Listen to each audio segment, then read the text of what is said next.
Bismillah walhamdulillah wa qad kafa wassalatu wassalamu ala sayyidil mustafa wa ala alihi wa ashabihi wa man kanu bi atharihi muqtafa amma ba'd.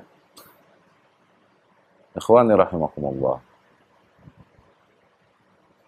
Bayangkanlah sebuah kaum yang hidup di sebuah padang pasir. Tiada di padang pasir tersebut mata air untuk mereka agar dapat mereka bertahan hidup. Terdapatlah sebuah mata air yang dapat mereka gunakan.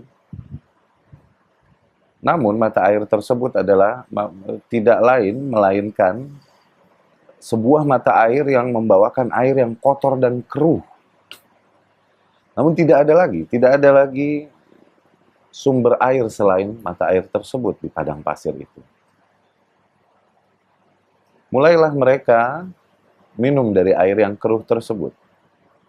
Sedikit demi sedikit,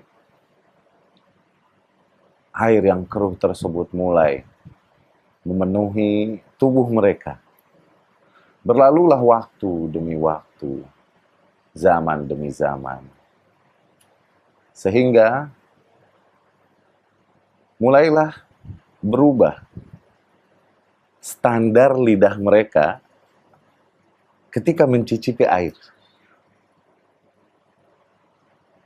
Perubahan tersebut terjadi seiring dengan terbiasanya mereka dengan air yang kotor tersebut, yang keruh tersebut. Setelah melalui beberapa zaman, datanglah seseorang membawakan air yang sangat jernih. Berasal dari mata air yang sangat segar. Air yang murni, tidak tercampur kotoran apapun. Ketika kaum tersebut merasakan air yang jernih tersebut, apa yang terjadi? Ketika mereka yang telah terbiasa merasakan minum dari air yang keruh itu, kemudian merasakan air yang jernih ini, apa yang terjadi? Maka mereka justru akan mengatakan bahwa air yang jernih ini tidak enak. Dan air yang jelek, air yang bagus dan enak adalah air yang biasa kita minum. Air yang keruh. Demikianlah kira-kira dapat digambarkan sebuah kaum yang terbiasa mereka melakukan, mengamalkan, menghidupkan apa-apa yang sebenarnya tidak ada ajarannya dari Rasul Shallallahu Alaihi Wasallam. Namun mereka mengira bahwa hal tersebut adalah bentuk ibadah yang dapat mendekatkan diri mereka kepada Allah Subhanahu Wa Taala. Terbiasa mereka melaksanakan dan menghidupkan hal-hal bid'ah tersebut. Berlalulah zaman demi zaman. Sehingga ketika seseorang datang membawakan agama dan ajaran yang murni dari Rasulullah SAW, sebagaimana Rasulullah SAW datang bersamanya, otomatis mereka akan memusuhi hal tersebut. Dikarenakan mereka akan melihat hal tersebut atau agama yang murni tersebut adalah hal yang baru yang tidak mereka kenal selama ini. Tidak pula diajarkan oleh ayah, kakek, nenek moyang, kampung mereka dan kaum mereka.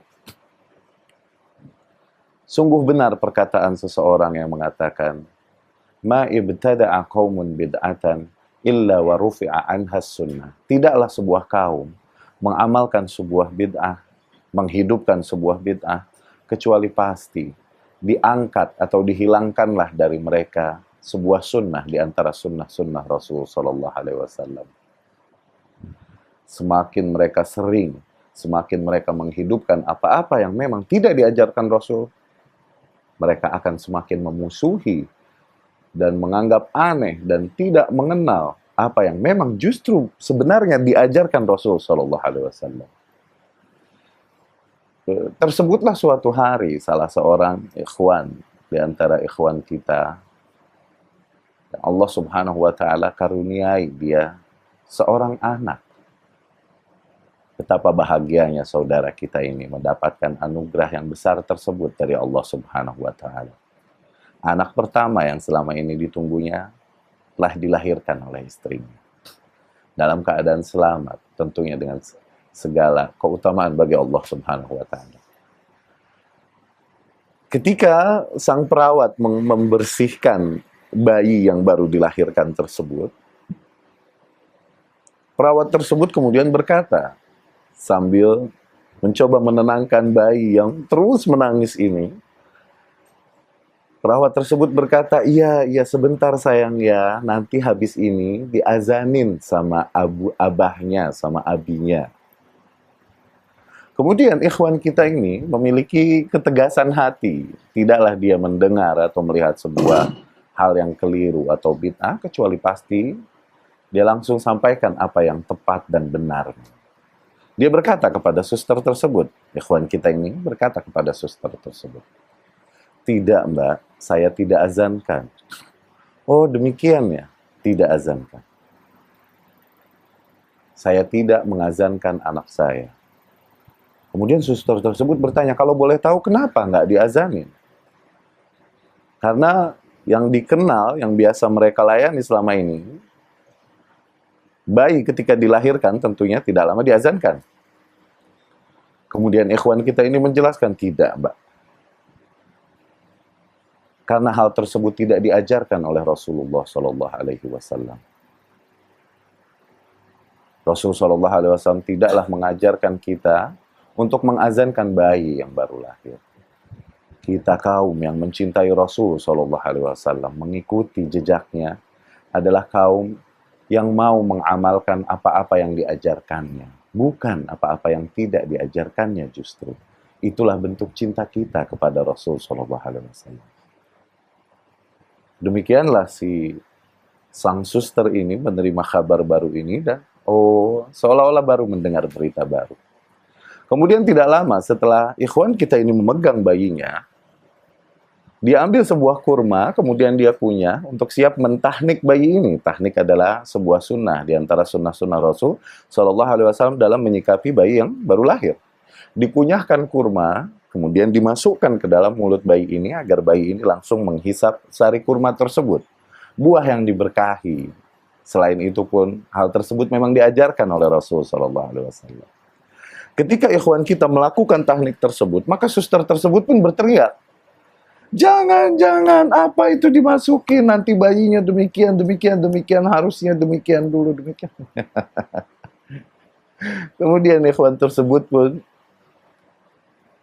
tertawa dan menyadari betapa sebuah kaum pasti akan semakin tidak mengenal apa yang memang disunnahkan oleh Rasul SAW.